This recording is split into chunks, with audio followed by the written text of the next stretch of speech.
Bismillahirrahmanirrahim. Assalamualaikum warahmatullahi wabarakatuh. Alhamdulillah wassalatu wassalamu ala Rasulillah wa ala alihi wa ashabihi wa man sara ala nahjihi ila yaumil qiyamah. Amma ba'd. Kawan-kawan rahimani wa rahimakumullah, saudara-saudariku yang semoga dirahmati Allah Subhanahu wa taala. Alhamdulillah pada sore hari ini kita dipertemukan Allah Subhanahu wa taala. Ya. Meskipun tidak secara langsung, ya, karena kondisi yang memang kita tahu pada saat kali ini adalah negeri kita sedang atau bahkan dunia sedang dilanda wabah, yang mana kita dianjurkan, dihimbau untuk tidak terlalu banyak keluar dari rumah, ya. Dan akan tapi ini tidak menyurutkan semangat kita untuk selalu mengisi ilmu agama kita, ya. Kita manfaatkan waktu yang ada untuk belajar dimanapun kita berada. Dan saat ini teknologi alhamdulillah sudah maju, ya, maka sebagian sudah kita share di akun-akun media sosial, ya, Mojokerto Hijrah dan juga yang sebagainya. Insyaallah untuk 3 hari ke depan, hari Jumat, Sabtu, ya, Jumat hari ini, Sabtu besok, dan juga Ahad, ya, insya Allah kita akan adakan daurah kajian secara online membahas tentang fikih di bulan Ramadan, ya. Yang mana insya Allah panduan yang akan kita gunakan adalah buku fikih Ramadan, yang mana dulu, ya, pernah kita bahas, ya, buku yang ini. Ya, buku yang ini pernah kita bahas sebelumnya. Akan tapi ada revisi, ya, sedikit. Mungkin insya Allah pada kesempatan kali ini kita akan membahas kembali, ya, buku ini, bahas tentang fikih Ramadan, ya, karena insya Allah sebentar lagi kita akan menyambut bulan Ramadan. Baik, ikhwan fillah wa akhwat fillah, saudara-saudariku semoga dirahmati Allah Subhanahu wa taala. Dan nanti kalau misalkan ada pertanyaan yang ingin disampaikan, langsung bisa kawan-kawan ketik di komentar live streaming Facebook ini, ya, nanti insya Allah akan kita jawab jika mengetahui. Baik, kita akan membahas tentang fikih Ramadan.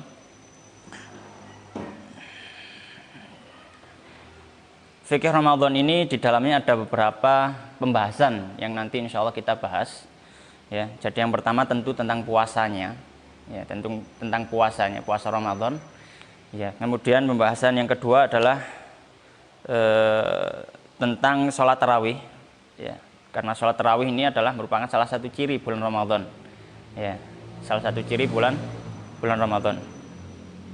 Kemudian pembahasan ketiga adalah membahas tentang i'tikaf, ya, membahas tentang i'tikaf, ya.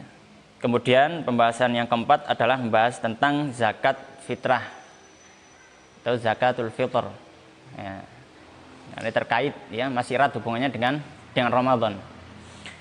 Kemudian yang terakhir nanti insya Allah akan kita bahas tentang Idul Fitri, ya, baik itu tentang sholatnya, ya, kemudian tentang sunnah-sunnah sebelum atau malam Idul Fitri.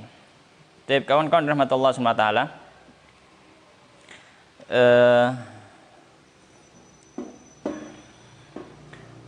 pembahasan yang pertama adalah pembahasan tentang fikih puasa, ya, pembahasan tentang fikih puasa.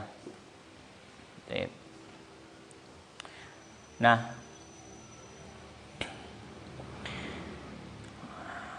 di kitab yang PDF itu ada di halaman 1, ya, tentang puasa, tentang puasa. Dan perlu diketahui sebelum kita bahas bahwasanya pembahasan fikih yang ada dalam buku ini atau pembahasan fikih yang kita bahas itu berlandaskan dengan mazhab Imam Syafi'i rahimahullah ta'ala, ya, berlandaskan dengan mazhab Syafi'i.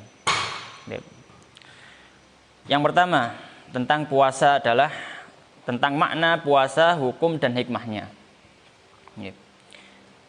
Yang pertama tentang makna puasa, arti dari puasa. Ya, puasa itu kalau dalam bahasa Arab ya adalah as-saum. Tapi kalau pengertian ya menurut ahli fikih apa artinya? Maka ada banyak artian yang disampaikan oleh para ulama ahli fikih, dan salah satu pengertian yang bagus adalah apa yang disampaikan oleh Syekh Ibnu Qasim Al-Ghazi dalam kitab beliau Fathul Qorib, yang sudah ma'ruf. Beliau mengatakan, memberikan pengertian tentang fikih ini, beliau mengatakan imsakun an muftirin biniyatin makhsusatin jami'a naharin qabilin lis-shaumi min muslimin aqilin tahirin min haidin wa nifas. Ya. Jadi kalau di buku lama itu masih belum ada, ini revisi tadi. Jadi beliau memberikan pengertian ya, tentang fikih atau tentang puasa. Beliau mengatakan puasa itu imsak, menahan. Ya, imsak itu menahan. An muftirin, dari pembatal. Pembatal apa? Tentu pembatal puasa. Maka di sini kita tahu bahwasanya masuk rukun adalah menahan diri dari melakukan pembatal puasa. Biniyatin makhsusatin, dengan niat khusus. Ya, apa maksud niat khusus? Maka nanti akan kita bahas bahwasanya puasa Ramadan itu wajib hukumnya untuk niat sebelum terbit fajar. Dan nanti insya Allah kita akan bahas lebih lanjut. Jami'a naharin, di sepanjang hari. Jami'a naharin, sepanjang hari. Maksudnya nahar itu siang hari. Maka keluar dari pengertian nahar, al-lail, malam. Maka tidak masuk kalau kita menahan makan dan minum contohnya di malam hari, maka dia nggak masuk puasa. Kenapa? Karena puasa pengertiannya menahan pembatal puasa di waktu siang hari. Kalau malam hari, ya nggak masuk hitungan puasa. Ya. Meskipun kalau misalkan saya kuat, misalkan mau puasa wisol itu nyambung.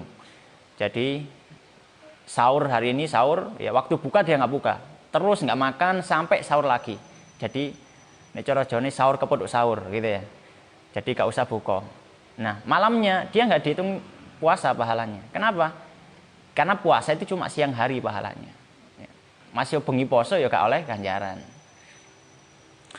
Qabilin lisaum, ya, hari yang bisa untuk berpuasa. Kenapa kok ditambah ini? Karena ada hari-hari yang tidak bisa untuk puasa. Contohnya apa? Contohnya hari raya Idul Fitri ya, di tanggal 1 Syawal, dan juga Idul Adha itu juga haram puasa ya. Haram dan batal, tidak boleh. Dan juga keluar dari sini adalah 3 hari tasyrik, 11, 12, 13 Dzulhijjah, maka dia tidak boleh puasa. Maka di sini puasa itu harus pada hari yang mana boleh untuk berpuasa. Min muslimin, dari seorang muslim, maka seorang kafir tidak sah puasanya. Akilin, yang berakal, orang gila tidak sah puasanya. Ya. Tapi dengan perincian. Orang nggak sadarkan diri maka nggak sah puasanya. Tahirin min haidin wa nifas, bersih dari haid dan nifas. Bersih dari haid dan nifas. Ya, maka berarti orang haid, perempuan haid dan perempuan nifas maka tidak sah puasanya. Jadi, ini adalah pengertian. Jadi pengertian puasa. Kemudian selanjutnya adalah tentang hukum puasa. Karena kita sedang membahas Ramadan, maka di sini hukum puasa di bulan Ramadan. Apa hukumnya? Maka kita katakan hukumnya puasa Ramadan adalah wajib untuk setiap muslim. Ya. Dengan syarat-syaratnya yang nanti akan kita bahas. Ya, jadi hukum asalnya puasa Ramadan adalah wajib. Ya, dalilnya apa? Silakan dilihat surat Al-Baqarah ayat 185. Ya, ini posoan ini agak sing maca. Syahrul Ramadan alladzi unzila fihi al-Qur'an hudal linnasi wa bayyinatin minal huda wal furqan, dan seterusnya. Faman syahida minkumus syahra falyasum. Barang siapa yang menyaksikan bulan Ramadan maka dia puasa. Ya.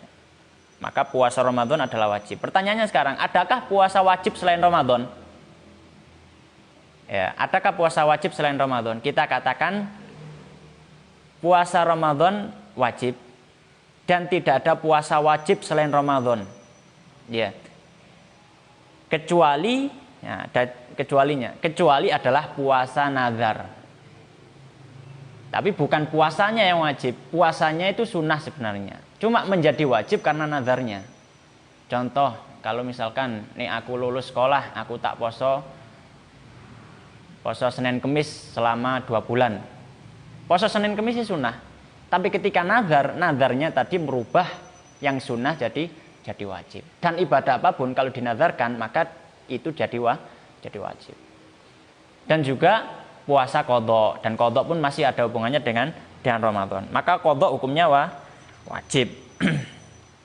Ya, dalilnya bisa dilihat nanti di kitabnya. Kemudian hukum meninggalkan puasa sekarang. Ya, ono wong awan-awan pas posoan dadakno mangan enak cangkruk nang nggone warung. Bagaimana hukumnya? Maka kita katakan hukum orang tidak berpuasa ada 2. Ada 2. Ya. Hukum orang meninggalkan puasa. Kalau yang kitab lama halaman 4, kalau yang kitab baru di halaman 4 sama. Hukum meninggalkan puasa ada 2. Yang pertama, kalau dia mengingkari kewajiban puasa. Ana wong gak poso ditakoni, "Lha apa gak poso? Wong Ramadan ngene, poso Ramadan gak wajib." Padahal dia tahu. Ya, padahal dia tahu, maka kita katakan orang seperti ini sudah kafir dengan ucapannya. Maka ini perlu diperhatikan. Ya, perlu diperhatikan. Kenapa? Karena dia meyakini sesuatu yang mana itu diistilahkan oleh para ulama ma'lumun minad-din bid-darurah. Sudah diketahui bahwasanya hal tersebut adalah masuk dalam unsur agama kita. Tidak ada khilaf di antara kaum muslimin. Bukan kita katakan tidak ada khilaf di antara para ulama. Bahkan orang yang awam pun tahu kalau puasa Ramadan wajib. Ya, maka kalau ada yang mengatakan tidak wajib, ya, maka ini masuk dalam ranah kekufuran. Maka orang yang mengklaim bahwasanya puasa Ramadan itu tidak wajib, maka dia kufur dengan ucapannya. Ini yang pertama. Yang pertama dia kafir kalau dia mengatakan puasa Ramadan tidak wajib. Yang kedua, orang meninggalkan puasa Ramadan sama. Nah, akan tetapi dia tidak mengingkari kewajibannya. Ditakoni, "Lha apa gak poso?" Kan puasa Ramadan wajib. Iya, ngerti aku nek wajib. Cuma aku lesu ya apa, misalkan seperti itu. Maka kita katakan orang seperti ini maka ada konsekuensi hukum. Ya, ada konsekuensi hukum. Ya. Yang pertama, dia tidak kafir dengan ucapannya. Ya. Akan tetapi wajib bagi pemimpin ya untuk menahan orang ini tidak boleh makan dan minum. Ya, tidak boleh makan dan minum. Dia tidak kafir dengan ucapannya, tapi bagi pemimpin harus menahan dia dari makan dan minum. Ya.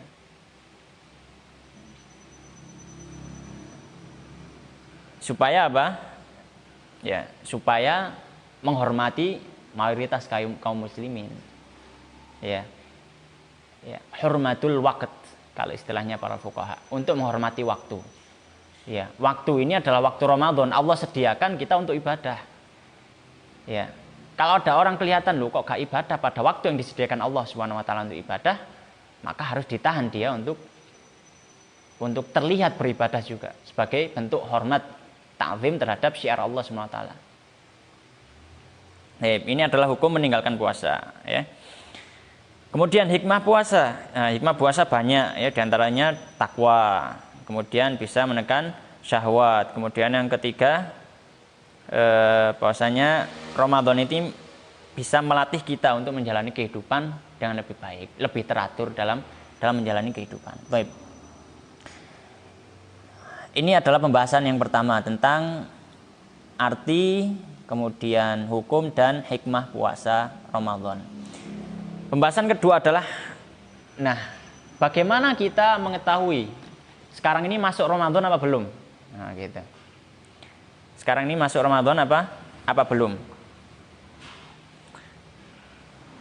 Maka kita sampaikan ya, bahwasanya awal bulan Ramadan itu ditentukan dengan melihat hilal Ramadan.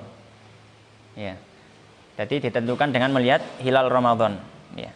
Secara langsung, bukan dengan hisab. Ya. Di sini penulis mengatakan awal bulan Ramadan ditentukan dengan melihat hilal secara langsung dan bukan dengan hisab. Dalilnya apa? Dalilnya banyak ya. Termasuk adalah hadis Ibnu Umar ya. Pokoknya Rasulullah bersabda, "Fasumu li ru'yatihi wa aftiru li ru'yatihi.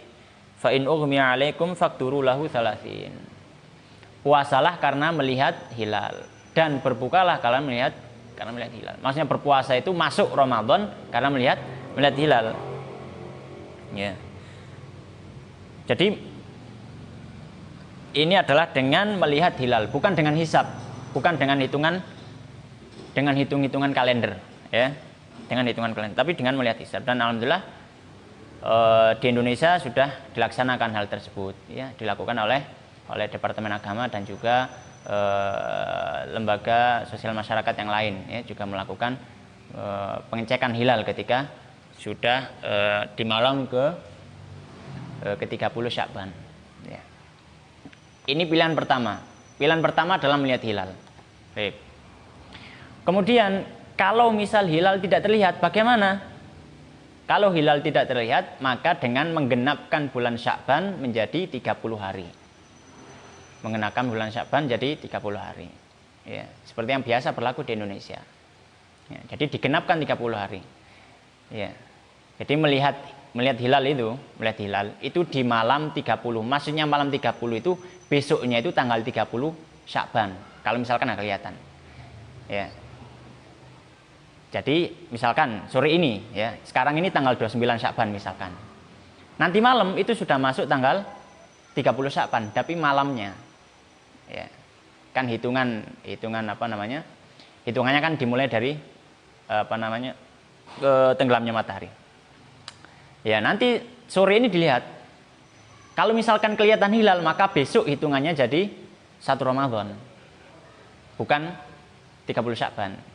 Tapi kok gak kelihatan, entah itu karena mendung atau memang belum muncul, maka besok jadi 30 Sya'ban. Dan besoknya lagi sudah 1 Ramadan. Tidak mungkin besoknya lagi Sya'ban, karena waktu atau tanggalan Hijriyah itu maksimal 30, tidak ada tanggal 31. Ya.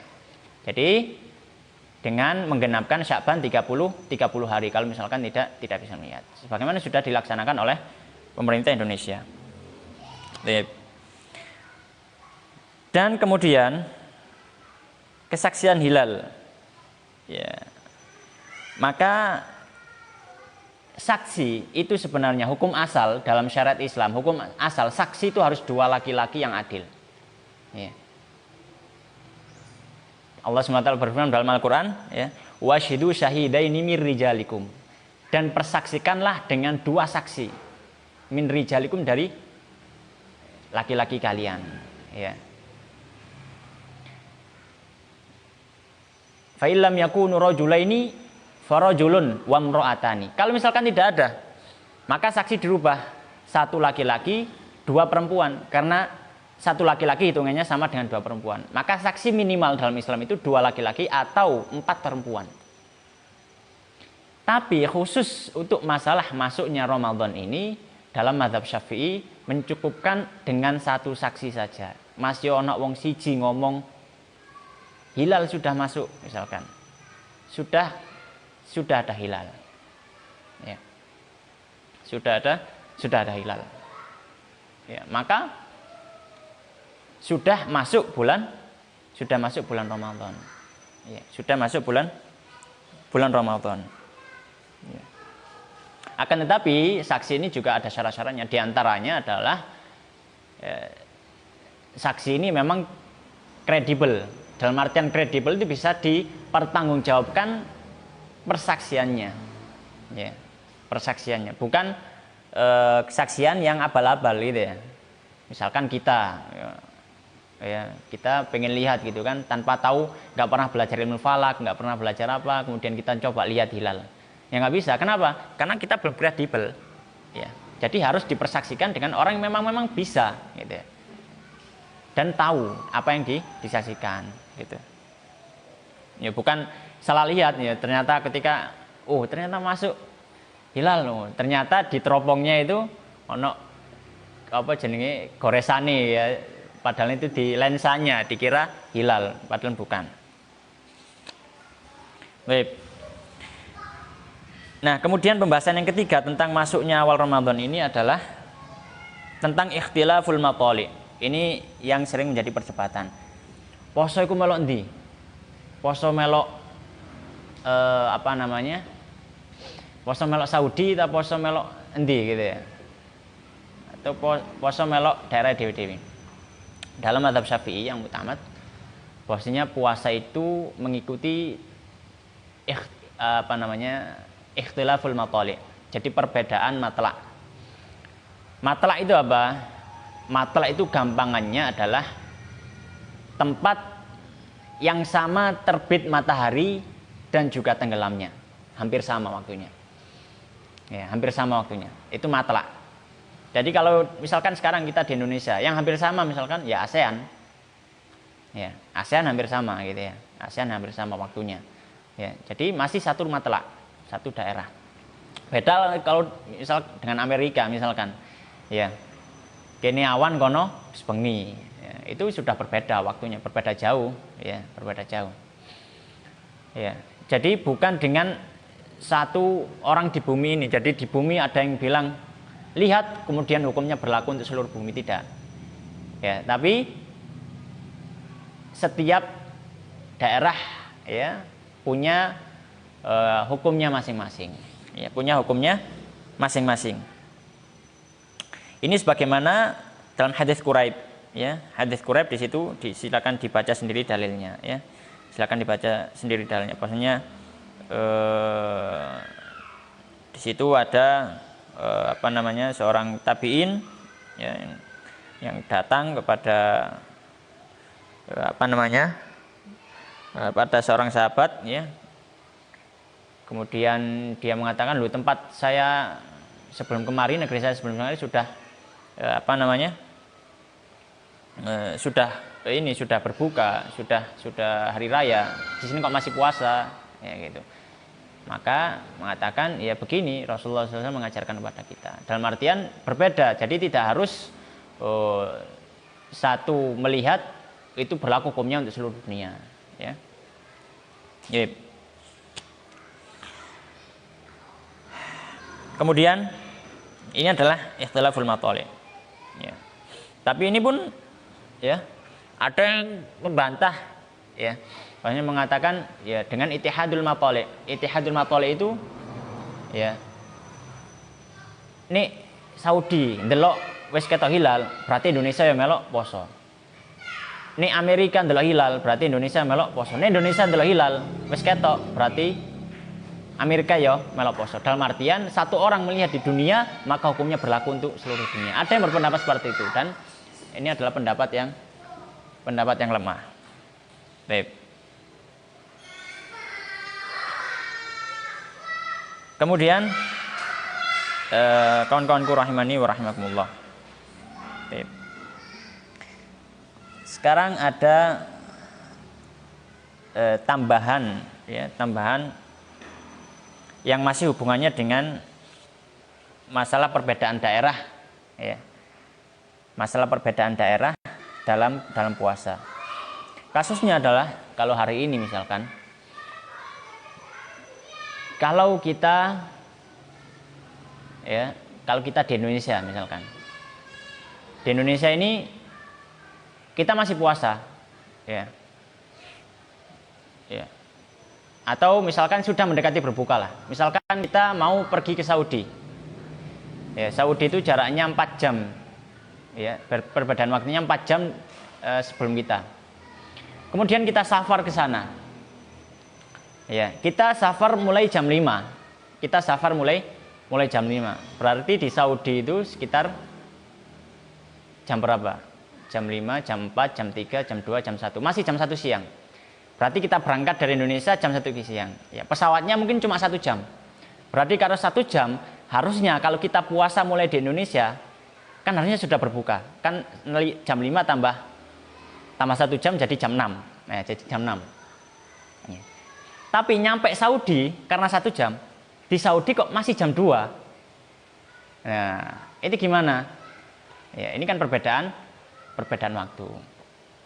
Maka para ulama Syafi'iyah mengatakan jika berlaku atau terjadi hal seperti ini, maka yang menjadi patokan adalah tempat kita datang tersebut, bukan tempat kita berangkat.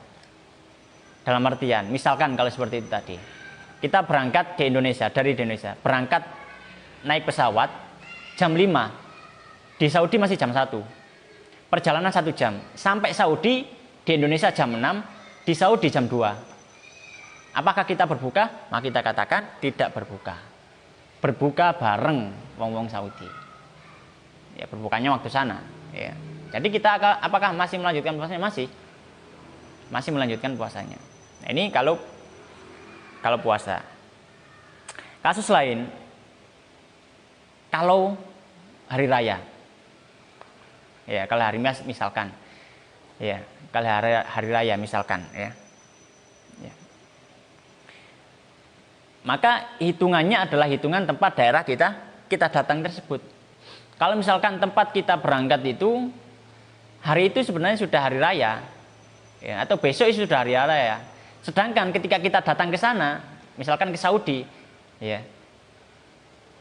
besok itu masih puasa ternyata. Ya, besok itu ternyata masih puasa, itu bisa kasusnya. Karena mungkin yang satunya dengan ru'yat, yang satunya melihat hilal, yang satunya dengan menggenapkan bulan Sya'ban 30 hari. Jadi itu bisa berkemungkinan. Ya, berkemungkinan. Maka kita harus ikut puasa juga. Ya. Meskipun di daerah asal kita itu harusnya hari raya. Ya, harusnya hari raya. Ya. Harusnya hari raya. Ya. Kecuali kalau misalkan yang sana sudah hari raya. Sebenarnya di daerah kita sebenarnya belum hari raya. Ketika kita datang ke sana, hitungan puasa kita cuma terhitung 28 hari. Kita berangkat ke Saudi. Ya, hitungan kalender negeri kita itu sudah tanggal 29. Ya. Atau tanggal 28. Jadi besoknya itu kemungkinan hari raya. Ya. Kemudian ternyata di Saudi itu masih tanggal 27. Ya kan? Ya. Dan ditetapkan di negeri kita ternyata sudah melihat hilal, besok itu sudah hari raya, gitu. Maka kita tetap ikut mereka, ya. Tetap berhari raya bersama mereka dan mengqadha 1 hari. Kenapa? Karena kita cuma puasa 28 hari. Ya, kita cuma puasa 28 hari, sedangkan minimal Ramadan, minimal bulan itu adalah 29 hari.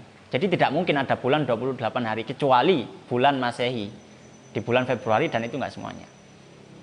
Baik, jadi intinya adalah ikut tempat datangnya. Baik. Ini pembahasan tentang awal Ramadan. Kemudian masuk selanjutnya adalah siapakah yang harus berpuasa Ramadan. Nah, ini. Jadi apakah seluruh orang itu wajib ketika datang bulan Ramadan untuk puasa? Nah, kita katakan, ya, orang yang berkewajiban puasa, ya, itu ada 3 secara umum. Yang pertama adalah seorang Muslim, ya, adalah seorang Muslim. Dalilnya bisa dilihat sendiri. Nah, berarti kalau orang kafir puasa, ya tidak sah. Gitu ya. Orang kafir kok puasa, maka dia tidak sah. Baik. Kemudian yang kedua adalah yang baligh dan berakal. Syarat kedua baligh dan berakal. Baligh berarti yang belum baligh, ya tidak ada kewajiban. Ya, cuma para ulama ya dalam mazhab mengatakan kalau misalkan anak itu sudah berumur sampai umur 7 tahun ya, maka dia sudah harus untuk dilatih untuk berpuasa. Ya, kalau anaknya sudah umur 7 tahun. Kalau sudah umur 10 tahun, maka dia sudah diperintah untuk puasa. Ya, meskipun dia belum balik. Ya, tapi dalam rangka mendidik. Ya, dalam rangka mendidik. Ya. Yang berkewajiban siapa? Yang berkewajiban bukan anaknya, karena anak itu belum mukallaf, kan belum balik. Yang berkewajiban adalah walinya. Berkewajiban untuk mendidik anak tersebut. Ya, untuk mengajarkan puasa. Dikiaskan dengan sholat ya. Muru auladakum bis sholati lisab'in wadribuhum 'alaiha li'ashrin. Perintahkan anak kalian untuk sholat ketika umur 7 dan pukul mereka ketika umur 10. Umur 10 kok nggak mau sholat, pukul. Ya, dikiaskan ke puasa. Umur 10 sudah diperintahkan untuk puasa full ya, bukan puasa apa namanya? Puasa beduk nih cara wong Jawa, bukan puasa beduk ya, tapi puasa full. Ya. Balik. Kalau sudah balik maka dia sudah mendapat dosa kalau dia tidak puasa.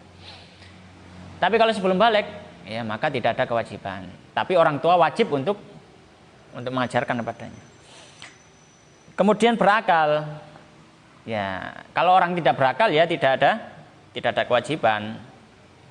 Orang gila misalkan, ya orang gendeng tidak bisa ya. Menggendeng masih poso gak poso ya padha ae gitu ya. Karena dia sudah rufi'anhul qalam, sudah diangkat hitungan hisabnya, sudah nggak dihisab lagi ya. Kalau orang sudah gila itu ya terserah dia mau apa, tidak dihitung lagi.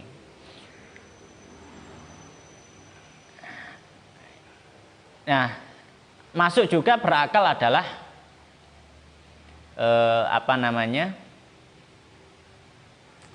termasuk berakal ya adalah tidak pingsan ya, tidak pingsan.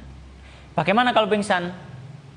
Maka kan tidak berakal ya, kan hilang akalnya kan? Sama dengan tidur, tapi tidak sama dengan tidur. Kalau tidur dibangunkan masih bangun ya, tapi kalau pingsan dibangunkan tidak bangun. Itu bedanya. Makanya para fuqaha membedakan antara tidur dengan pingsan. Kalau orang tidur kit mari sahur turu sampai buka tangi gak batal puasanya. Tapi ini wong semaput ya orang pingsan sejak sahur pingsan baru bangun pas mau adzan maghrib maka tidak sah puasanya. Perbedaannya di sana tadi. Ya. Karena sejatinya dia lebih dekat pada hilang akal. Kalau orang tidur tidak, ya, karena dibangunkan masih bangun. Akan ini ada perincian. Kalau orang pingsan ya, tapi pingsannya adalah sedikit, hanya 1 jam 2 jam, tidak sampai mayoritas dari hari itu. Misalkan siang hari 12 jam, dia pingsan cuma 5 jam, maka tidak batal puasanya. Tapi kalau dia 1 hari 12 jam, pingsan sampai 7 jam, maka sudah batal. Kenapa? Karena pingsannya lebih banyak daripada sadarnya, gitu ya. Tapi kalau tidur nggak masalah, ya. Turu sak kapoke nggak masalah, gitu ya. Tidak membatalkan puasa. Baik, itu yang kedua. Yang kedua adalah orang yang berkewajiban puasa yang balik dan berakal. Yang ketiga adalah yang terbebas dari penghalang puasa. Terbebas dari penghalang puasa. Ya. Penghalang puasa itu apa? Haid dan nifas. Perempuan haid ya, maka tidak boleh puasa, haram bahkan puasa. Orang nifas juga sama. Ya, tapi kalau misalkan ada orang haid atau nifas ya di bulan Ramadan, maka tidak boleh puasa. Tidak boleh puasa, tidak ada kewajiban, bahkan haram. Ya. Dan jadi orang terbebas dari penghalang puasa dan udzur yang membolehkan untuk tidak berpuasa. Contohnya apa? Safar. Ya, contohnya safar atau sakit yang tidak sembuh-sembuh, maka itu udzur. Ya. Jadi syarat ketiga adalah orang itu terbebas dari penghalang puasa dan juga terbebas dari udzur yang membolehkan membolehkan puasa. Yang mana nanti insya Allah akan diperinci selanjutnya. Baik.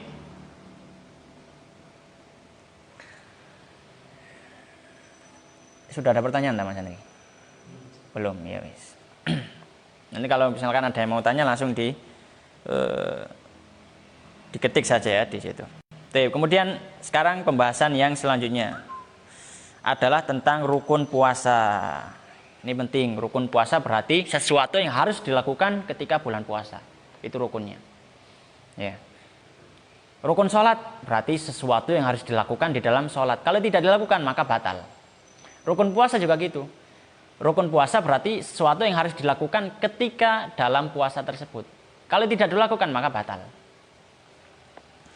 Baik, yang pertama adalah niat sebelum terbitnya fajar shadiq setiap hari. Ini yang membedakan antara puasa sunnah dengan puasa wajib, yaitu puasa Ramadan. Kalau puasa sunnah dia nggak dipersyaratkan untuk niat sebelum fajar terbit.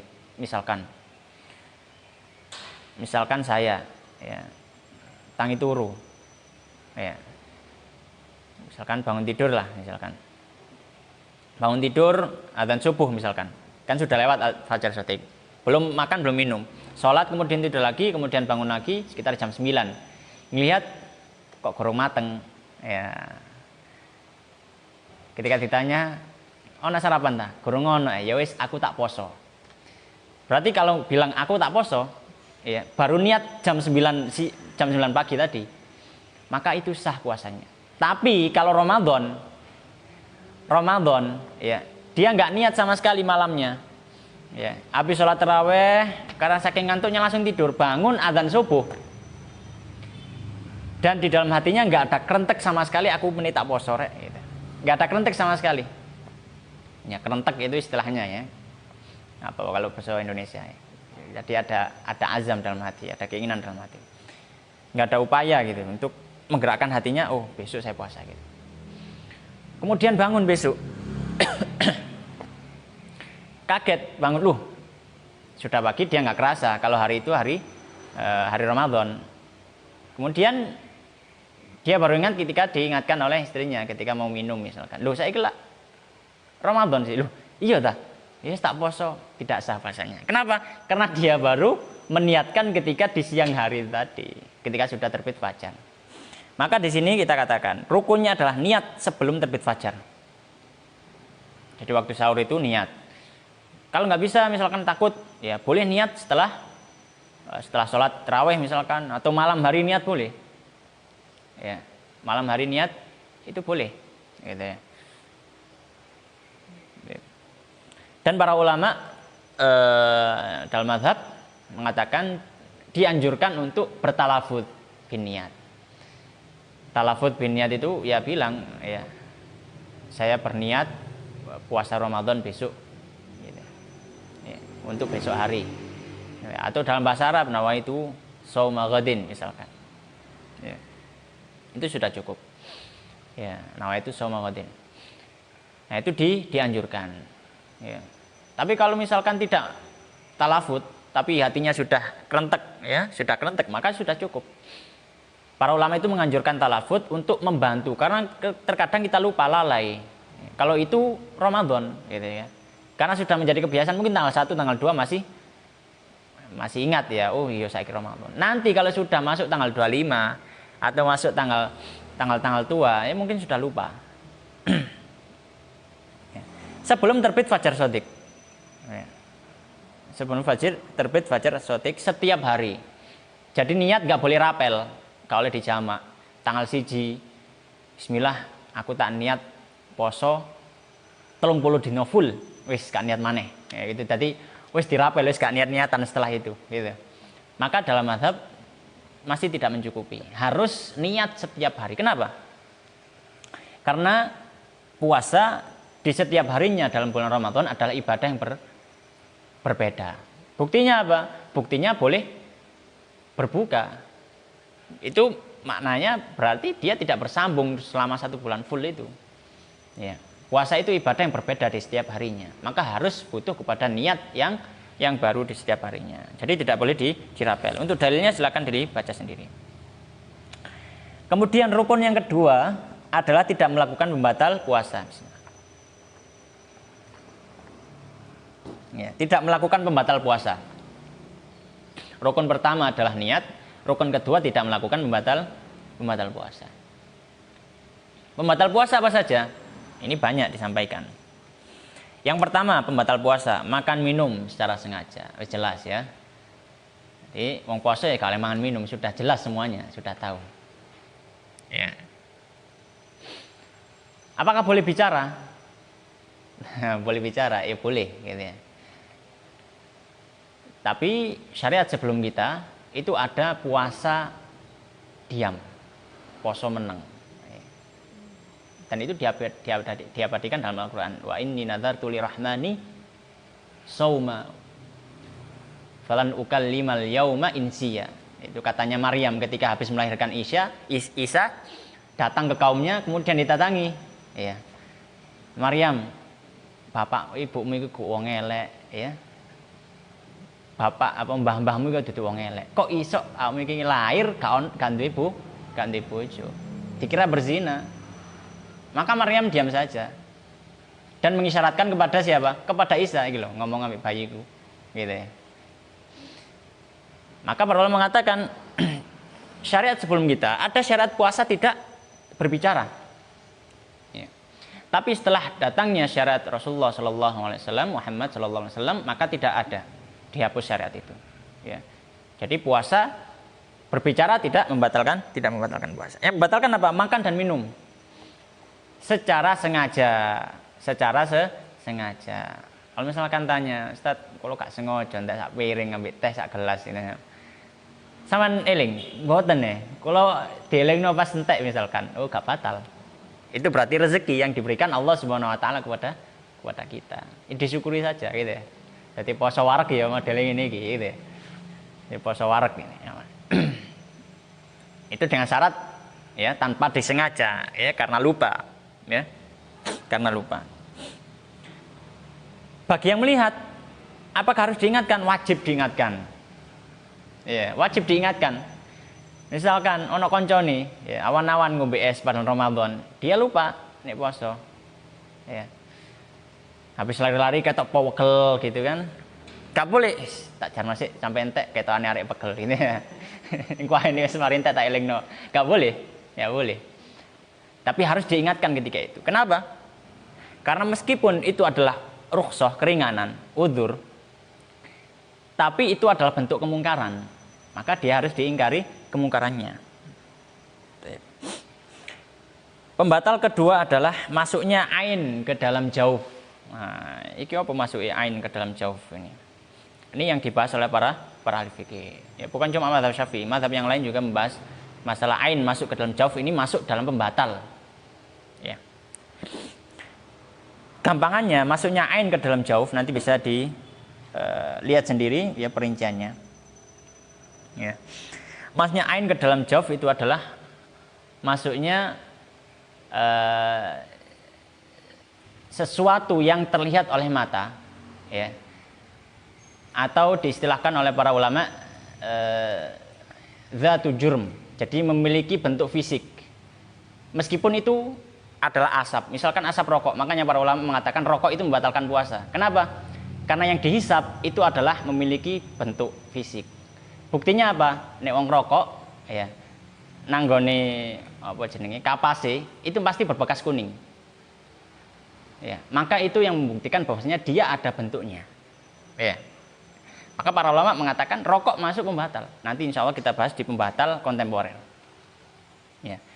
Masuknya ain ke dalam jauh. Jadi masuknya suatu yang ya, memiliki bentuk fisik ya, yang bisa terlihat oleh mata ke dalam jauh. Ya. Ke dalam jauh. Jauh itu adalah bagian dalam tubuh ya.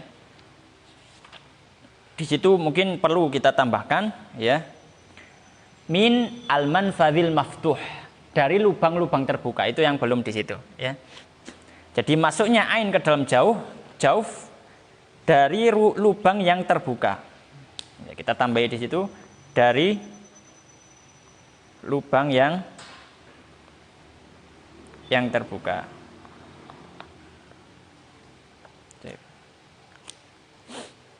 Apa maksudnya lubang yang terbuka? Ya, kalau diistilahkan istilah fikihnya al-manfadh al-maftuh. Al-manfadh al-maftuh itu yang pertama adalah mulut. Apapun masuk ke dalam mulut, ya, maka dia membatalkan puasa kalau dia sampai masuk ke dalam tubuh kita. Yang kedua adalah hidung. Mlebu irung sembarang kalir, ya. Ya, maka dia kalau masuk ke dalam tubuh kita dia membatalkan puasa. Ya. Tapi kalau nggak sampai masuk, ya, selilitan misalkan, dicopok selilite, nggak batal. Misalkan mohon maaf ya, misalkan hidung, ya, irungnya rusuh misalkan, kotor, ya, terus ngupil-upil, apakah membatalkan? Nggak membatalkan. Ya. Tapi kalau misalkan sampai obat tetes masuk ke dalam tubuh kita, itu yang membatalkan. Ya, jadi dua. Kemudian yang ketiga mana? Yang ketiga adalah telinga. Telinga kalau sampai masuk ke dalam maka dia masuk ke batal puasa. Tapi kalau nggak sampai masuk tidak. Contohnya korek kuping nggak sampai masuk. Korek kuping nggak sampai masuk. Kemudian yang selanjutnya adalah kemaluan. Jadi berapa tadi sudah 3 ya. Mulut, hidung, telinga, kemudian kemaluan, kubul.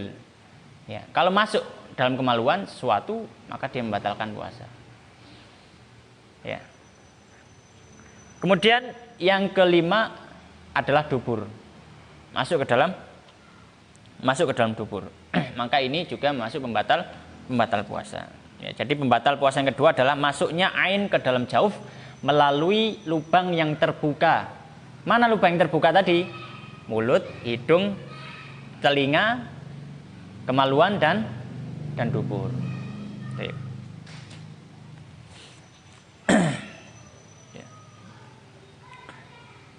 Kemudian yang ketiga, masuk pembatal puasa adalah muntah secara sengaja. Muntah secara sengaja. Ya, sengaja muntah. Ya, maka dia masuk pembatal puasa. Dalilnya silakan dilihat sendiri dalam kitab. Kemudian yang keempat adalah bersetubuh secara sengaja, gitu ya. Bersetubuh secara sengaja, yaitu hubungan suami istri. Hubungan suami istri meskipun ya tidak sampai inzal istilahnya, ya, tidak sampai mengeluarkan air mani, maka dia tetap membatalkan puasa, ya, tetap membatalkan puasa. Kemudian yang kelima adalah istimna. Istimna itu apa? Mengeluarkan air mani, ya, tanpa perantara persetubuhan, tanpa persetubuhan, ya. Jadi itu juga membatalkan puasa, ya. Ini keluarnya air mani dengan sebab kita, bukan karena mimpi. Berbeda kalau mimpi keluar air mani ya, tapi bukan ikhtiar dari kita, ya, bukan ikhtiar dari kita. Maka mimpi tidak membatalkan puasa, mimpi basah. Kemudian yang selanjutnya adalah haid dan nifas, ya. Siang hari jam 12 siang tiba-tiba muncul atau keluar darah haid, maka batal puasanya hari itu. Tidak boleh puasa, ya. Batal puasanya hari itu, ya. Kemudian nifas jam 12 siang dia melahirkan, ya. Dia melahirkan, maka juga batal puasanya pada hari itu, ya. Keluar darah nifasnya. Ya. Kemudian yang selanjutnya adalah gila dan murtad, ya. Ya. Siang hari ya, tiba-tiba gila, ya sudah batal puasanya, ya. Batal puasanya. Berbeda dengan orang pingsan tadi. Karena gila itu memang benar-benar sudah hilang akal, sudah hilang sama sekali. Makanya rufi'al qalam, ya, diangkat pena darinya, tidak dihisap sama sekali. Berbeda dengan orang yang pingsan. Pingsan itu ada gambaran hilang akal dan ada gambaran tidak hilang akal, gitu ya. Maka kalau gila, meskipun dia cuma sebentar, sudah batal puasanya. Kemudian murtad, kalau orang murtad di siang hari, maka batal puasanya, ya. Maka batal batal puasanya. Baik. Kawan-kawan rahimani wa rahimakumullah.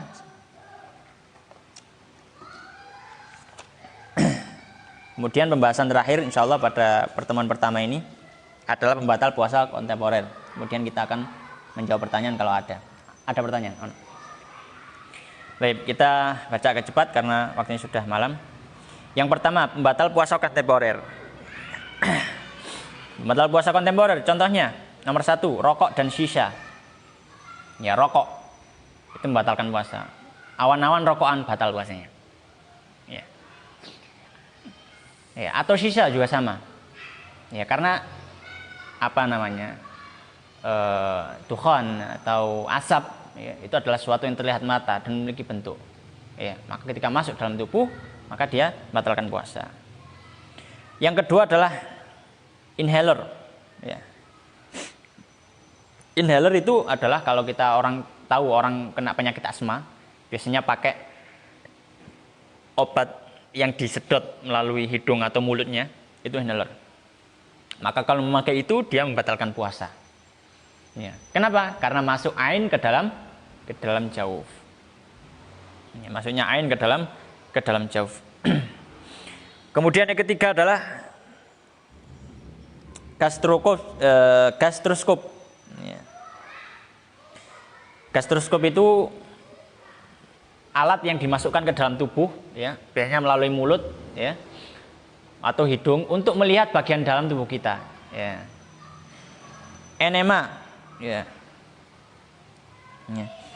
Enema itu adalah memasukkan obat cair ke dalam usus besar melalui anus. Kemudian kateterisasi urin. Ya.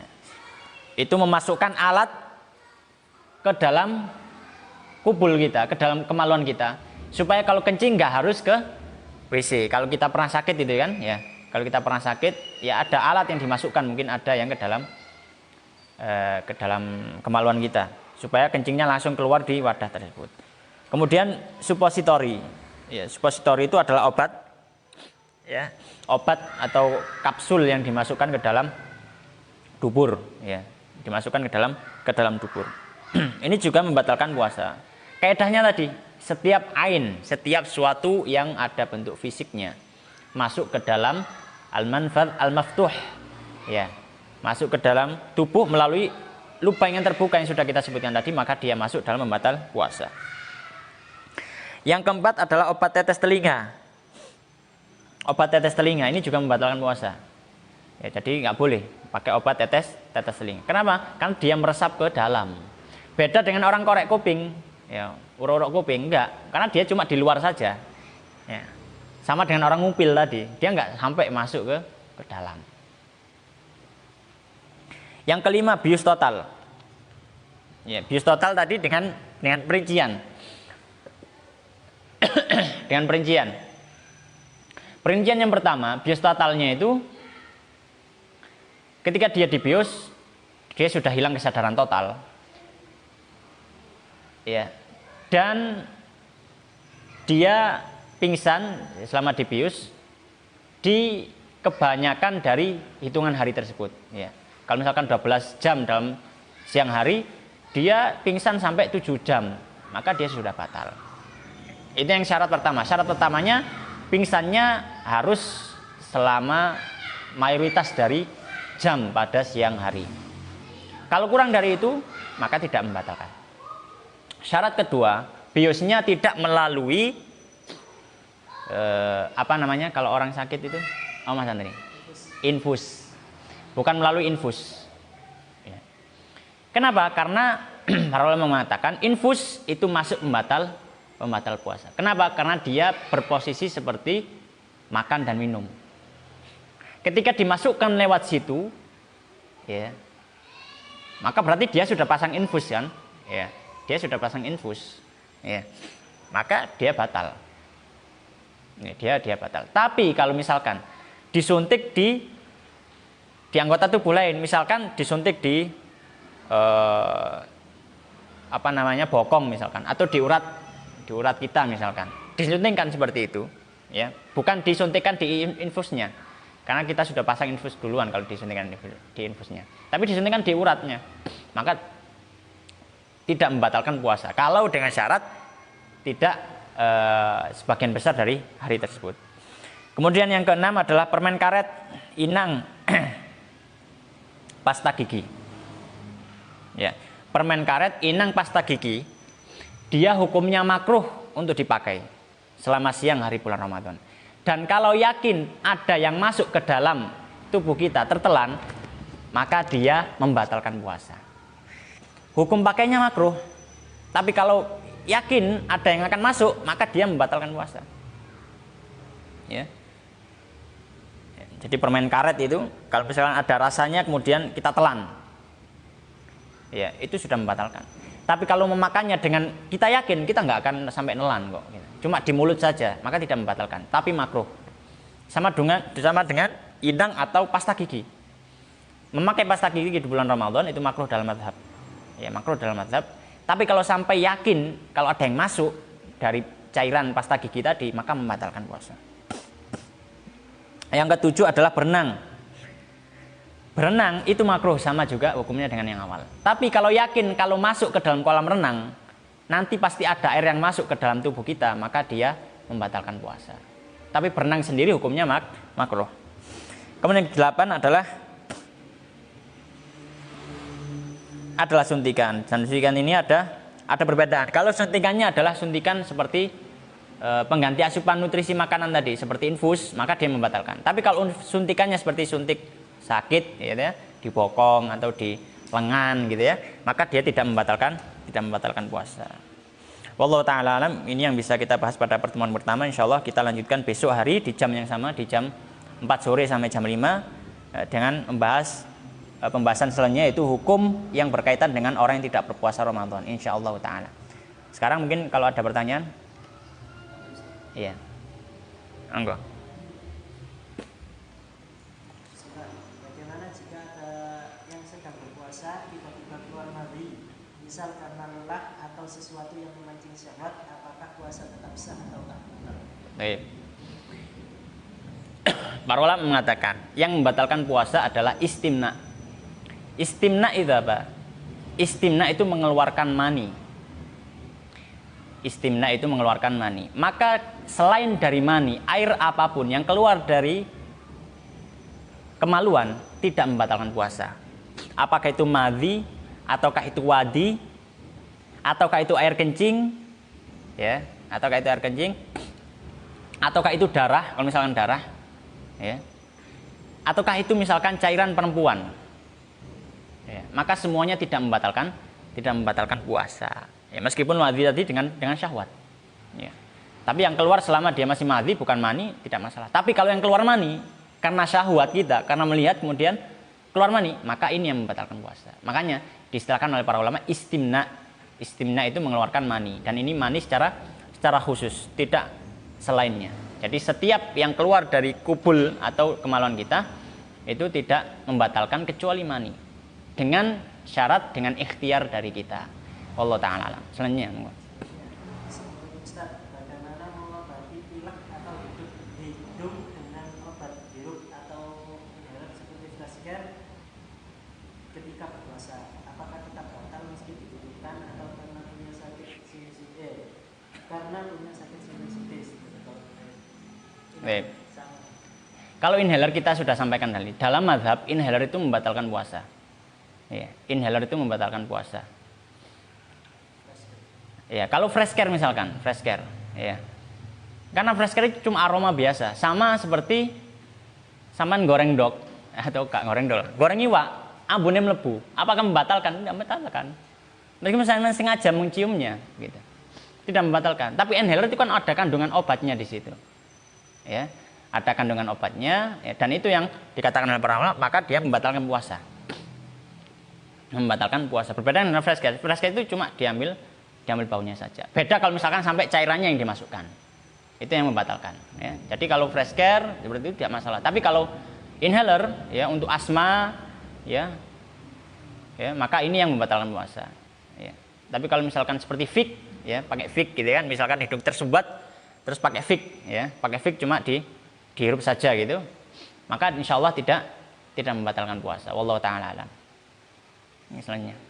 Sebentar, Ustaz, jika kita makan dengan aroma yang kuat, lalu saat menelan lidah seperti ada rasa yang tertinggal, tapi saya yakin tidak ada makanan yang tersisa dan tertelan, apakah membatalkan puasa? Kalau misalkan hal seperti itu, maka kembali kepada keyakinan kita. Keyakinan kita nggak ada makanan yang tertelan, maka tidak batal puasanya. Dan yang itu tadi adalah sisa dari, ya, dengan syarat apa namanya, makanan tadi tidak bercampur dengan lendir kita. Dalam artian cuilan makanan tadi tidak bercampur dengan lendir kita. Itu cuma aroma yang masih tertinggal. Aroma yang masih tertinggal. Maka insya Allah tidak mengapa, gitu ya. Insya Allah tidak mengapa. Tapi kalau misalkan ada makanan, sisa makanan yang tertinggal, kemudian meskipun sedikit, kemudian bercampur dengan lendir dan itu merubah rasa lendir, ya. Tapi rasanya berubah bukan karena sisa aroma, tapi karena ada sedikit makanan yang tersisa, maka itu yang membatalkan puasa. Karena dia masuk ke dalam ain yang masuk dalam jauh Allah Ta'ala. Selanjutnya. Bagaimana dengan air wudhu yang masuk ke hidung, mulut, telinga? Apakah dimakan? Ya, baik. Kalau air wudhu, ya, makanya Rasulullah SAW mengatakan, wabalik fil istinsyaq illa an takuna shaiman. Dan kalian itu berlebih-lebihanlah dalam istinsyaq, menghirup air ke hidung, kecuali kalau puasa. Ya, kecuali kalau puasa. Maka di sini ada perincian. Kalau kita benar-benar terlalu dalam menghirupnya, ya, padahal Rasulullah sudah mengatakan, ya, jangan berlebihan kalau puasa. Maka para ulama mengatakan, kalau kita berlebihan ketika puasa menghirup air ke hidung, itu hukumnya makruh. Kalau masuk dia batal. Tapi kalau kita selama tidak berlebihan, ya, kita tahu kadar itunya dari diri kita, ya. Kita terlihat berlebihan atau tidak. Kalau sampai gitu ya, disedot gitu ya, ya itu berlebihan. Tapi kalau ya cuma disedot sedikit saja, itu sudah berlebihan. Kalau tidak berlebihan, kemudian sudah berusaha, tapi ternyata masuk juga, maka insya Allah tidak membatalkan puasa. Wallahu ta'ala alam. Sama juga dengan telinga. Oh sudah. Baik. Iya. Kalau ada terapi seperti fasdu atau bekam itu gimana? Oh iya. Hijamah, ya, hijamah.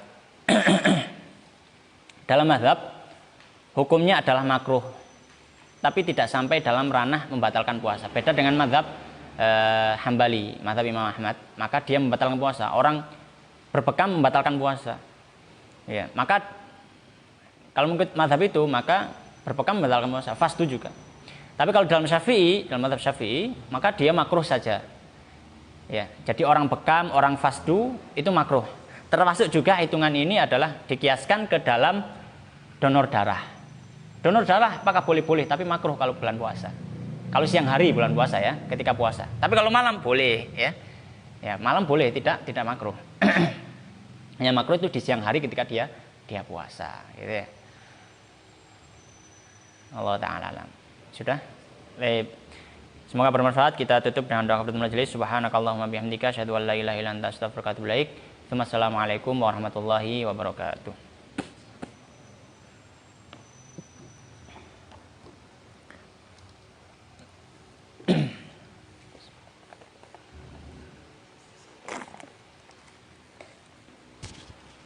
Coba naik, coba. Nanti dulu,